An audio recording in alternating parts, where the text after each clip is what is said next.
What's up, everybody? This is Jason Harrison. And this is Jay English.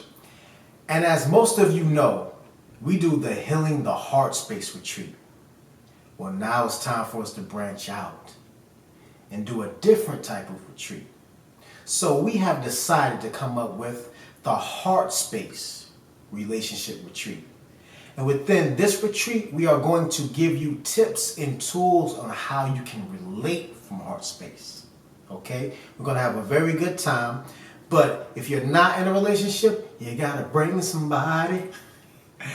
You know, because we're going to do some exercises and it's going to get a little hot and heavy. Sensual. Yeah. You know, so we're going to have a lot of fun. It's going to be similar to the Heart Space Retreat in the fact that we're going to have, once again, vegan food. Okay? And it's going to be a 3-day retreat. The first one we're doing is going to be in the ATL. Mm-hmm. So where you at, Atlanta? We bringing it back full circle. This is where we started. Yeah. Right here in Atlanta. Yeah. All right. So the first retreat was focused more on you, the Healing the Heart Space Retreat, how to get your heart together, how to become a more compassionate person, how to live from heart space. This retreat will focus more on how to harmonize masculine and feminine energy so that those relationships can be in a heart space. So it's still the same theme, but we're expanding it and we're going to add a little bit of fire to it, you see. So there's going to be a little bit of spice at the end of the night. So we're going to have a heart space after dark. So that's going to be a new element. So get ready for that. We're going to break it down a little further. But it's going to be exciting. We're really excited to offer it, and we will see y'all there. Yes. So Heart Space Relationship Retreat. Bring your loved one. All right, let's have some fun. Okay, so we want to give everybody a quick rundown of what you're going to experience in the Heart Space Relationship Retreat. Okay, so on day one, the first thing we're going to do is we are going to dive right into conscious communication. How to communicate with your partner in a way that's more healthy, that's more balanced, that promotes a harmonious exchange. Because a lot of times when you get angry, you become unconscious, you project angrily.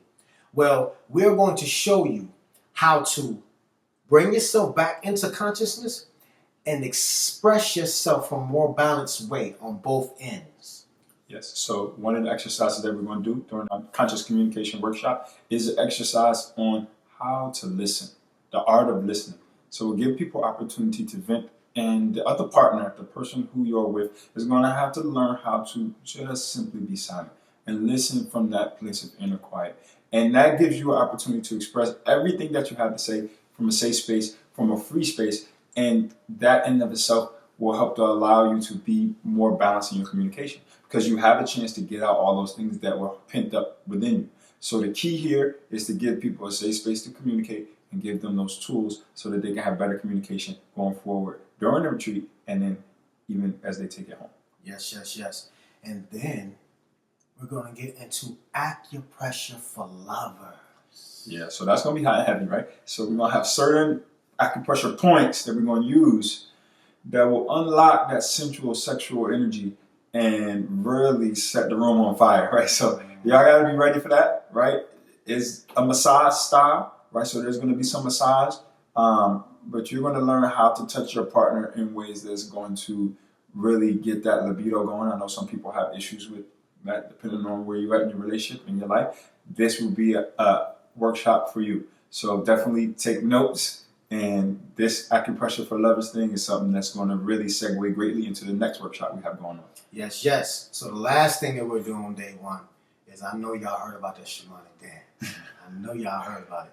Well, guess what? We have introduced a sexier version of the shamanic dance. I'm not even going to give it away, but we're going to do the original shamanic dance, but we're going to actually do the shamanic dance in 3 different ways. Yeah. And it's going to be real hot and heavy. It's going to be sexy. There we go. Wait, that's what I think we should. So, one of the things we're going to do, he trying not to say it. I'm going to say it. Give up one of the special recipe. Listen. One of the things that we're going to do is shamanic dance. You know, the ordinary shamanic dance, which is very powerful and is amazing, is dancing back to back. But we're going to turn it the other way around, you see. So we're going to do the shamanic dance, but it's going to be a sort of lap dance style, right? And there's going to be some sort of energetic thing that we're doing back and forth as this is happening. And so it's promising to be really, really powerful. There's no way you're going to leave out of there without really, really being excited to get back to the bedroom with your partner. So that's going to be day one. That's going to help to close out day one. So that's day one of the Healing the Heart Space Relationship Edition. Disclaimer, it ain't our fault if you get pregnant. Okay, so day two at the Heart Space Relationship Retreat, if we can get y'all out of the bed. From day one. From day one. Yeah. We're going to dive into gender energetics versus gender roles. Okay? And we're going to talk about how important it is to understand your masculine and feminine makeup within you and how you can shift in and out. It's almost like bringing the shamanic dance into understanding how that incorporates within your whole entire relationship. Okay? Right. So we have typical gender roles, and people are very ascribed to them sometimes, and they sometimes leave you in a place where your relationship is imbalanced, right? Because the man is being so masculine and the woman is being so feminine, or sometimes it's vice versa, actually, right? But the bottom line is they need to harmonize. So we need to understand the energetics and not be stuck in these rigid roles, right? The rigid roles had a function at a certain point in time, and they, if you ascribe to them, may have a use in your life. And so we're not trying to bash gender roles, but what we're saying is there's a lot more subtlety that can happen, and there's a lot more potential for you to awaken other aspects of you to meet the challenges of your relationship. So we want to go over those things, go over the different layers of what can happen energetically, and how to use the concepts of masculine and feminine energy as a way to solve problems in your relationship rather than as rigid things that create problems in your relationship. Right, so we're going to show you how to experience your relationship outside of the gender boxes that may be holding back a part of yourself that actually needs to be expressed within your relationship, okay? But it's about understanding how to incorporate that new, more expansive part of yourself that you may have been suppressing because you think that, no, I'm a man, I'm only supposed to operate this way, or I'm a woman, I'm only supposed to operate this way, okay? So we're going to give you a broad perspective about the masculine and feminine principles. All right? So the next exercise we'll do is called Awakening Intimacy, right? And so this one is going to be really about getting close to your partner. Like this is like merging with the soul of the person, right? So there are a number of things that we're going to do. One of the ones that I'm really excited about is the microcosmic kissing orbit, right? So for anybody that knows about the microcosmic orbit, it has to do with circulating energy throughout the body. And you can do it on yourself, circulating energy throughout your own body, or you can do it with a partner during intimate embrace. It's circulating energy throughout both of your bodies. So I'm going to teach people how to circulate that Kundalini energy within yourself and within your partner to create that circuit to get the fire going, right? So that's one thing that we're going to do. We'll also be doing a surrender walk.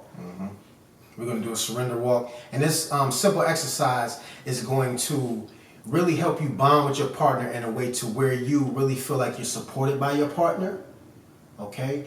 And it's just a beautiful way, simple way to connect in a deeper way where you hold each other and walk together. So that's going to be powerful as well. So all of these techniques and tools that we're going to share with you guys in Awaken Intimacy is really going to be like the foundation of sacred sexuality, how you connect on a deeper level just beyond the physical, but also incorporating the physical aspects as well, okay? Then the next part of the workshop, we're going to go into the importance of maintaining your individualism within your relationship. You know, a lot of times when we get in relationships, we tend to sacrifice parts of ourselves just to be in a relationship. And when we do that, that can actually cause resentment. So we're going to share with you guys about how important it is to maintain your individualism within your relationship, how you can do that, and why that's important. We're going to go into deep details about that. Okay? And then we're going to get into talking about our love languages.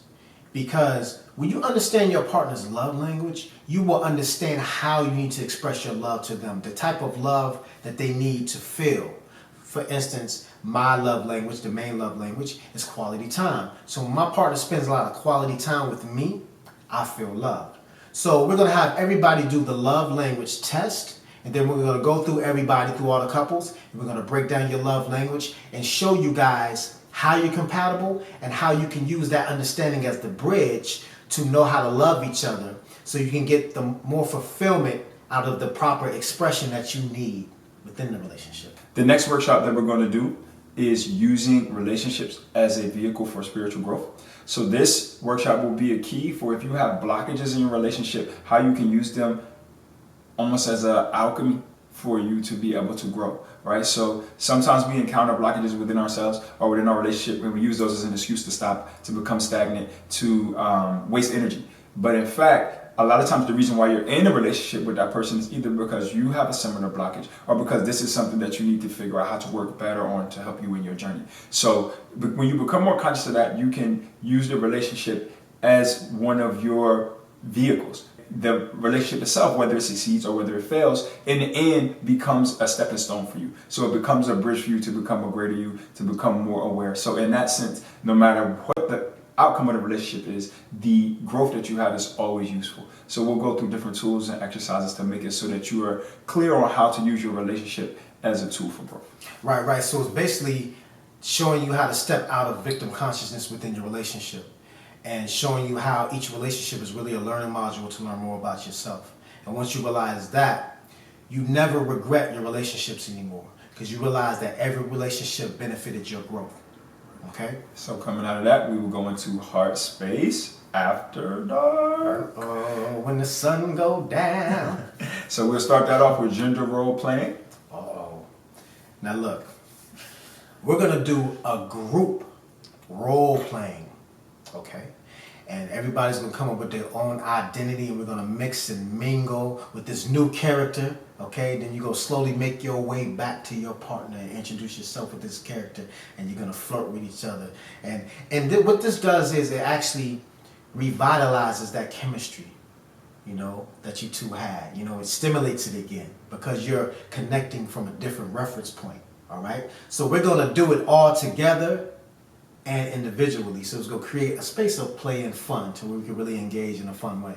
Coming out of that, we'll do sensual truth or dare, which anybody who knows truth or dare can get kind of crazy. But a sensual truth or dare specifically is going to be designed to push people past their typical boundaries and limits as it relates to sensuality, so that people can be more free and we can have a more open, fun space to allow that energy to flow through everybody. Last thing we're going to do is fun foreplay. This will involve like some blindfolding, some massage, some chocolate. I'm not going to get into all the details, but it's going to be really fun. It's going to be really hot, heavy, exciting. So that will close out day 2 of the Healing the Heart Space Relationship Edition. All right, so for day 3, we're going to go into how to turn fire into water, the energetics of harmony. So this will break down really how you can understand your partner's elements, right? If they're a fire person, if they're a water person, if they're an air person, they're an earth person, and then what styles of communication you would use to help balance out that element. So if that person talks always in a fiery way, and when you hear fire, you feel attacked, how can you react in such a way that you can bring water to the situation, or you can bring air to the situation in order to shift it in a way that harmonizes communication? So that's the key, right? So you have to know what elements you're working with so that when you see them, you go, oh, this person only feels comfortable talking in a very earthy way. They don't like to feel challenged, right? They like to feel like I'm standing my ground when I'm speaking. Well, that's okay sometimes, but sometimes that's imbalance. So as long as the person knows that, they can move towards balance, and you can move towards using other styles of communication, other elements in your communication that allow for that balance to happen. So it really just is hearing in a way what's underneath the words, hearing the energy of the words. So that will help everybody to have tools so that they're not stuck in this person talks this way all the time and is so rigid and, you know, I just can't talk with them. So we'll give you new ideas for how to communicate. Mm-hmm. And then we're going to get into being flexible within your relationship, okay? You know, some of us are so rigid in our ways. We don't want to change, right? But you know what? Growth is ultimately the goal in all relationships, in life in general. And if you push against growth, it immediately causes suffering. All right? So being flexible in your relationship is dealing with being open to having new experiences, being open to, if your partner changes, how to adapt, being open to how you change within a relationship, and knowing that, understanding that at sometimes you may have to adapt. It pulls you out of this way of thinking that I expect you to stay this way or I want you to stay this way.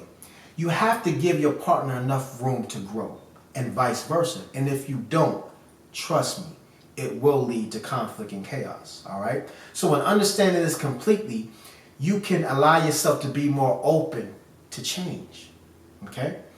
And then we're going to watch a movie called Bliss, which is a very important movie, and it's not really well known, but it's a movie that deals with sexual healing within a relationship and how to connect intimately, beyond the physical. Showing you that as human beings, we have really we've done ourselves an injustice by just focusing on the physical aspect of us as beings when there's a deeper aspect. So this movie really gets into that. And it shows you how when you can understand that you can connect on a deeper level, it makes the bond that you have with your partner a lot deeper. And that translates into deeper sexual experiences where the love and the frequency goes to a higher height. And that's what we all about with the Heart Space events. We want to take you higher. Height. But this time, it's all about the relationship side of things. So we're going to close it out with a trip to... We all going to Jeju, y'all. So, if you don't know what Jeju is, Google it. It's the 24-hour spa with the heated floors and different saunas. So after we go through all these exercises and we all bond, then we just go there with our partners and just relax and just integrate all this new information and energy that we just experienced and just be blissed out. Yeah. All right. So that is the itinerary for the Healing the Heart Space Relationship Edition. We will see you there. Remember, bring your partner. Do not come without the partner. Come with that partner. You see what I'm saying? So we promise it's going to be fun. It's going to be educational. It's going to be transformational. We'll see you there. One love.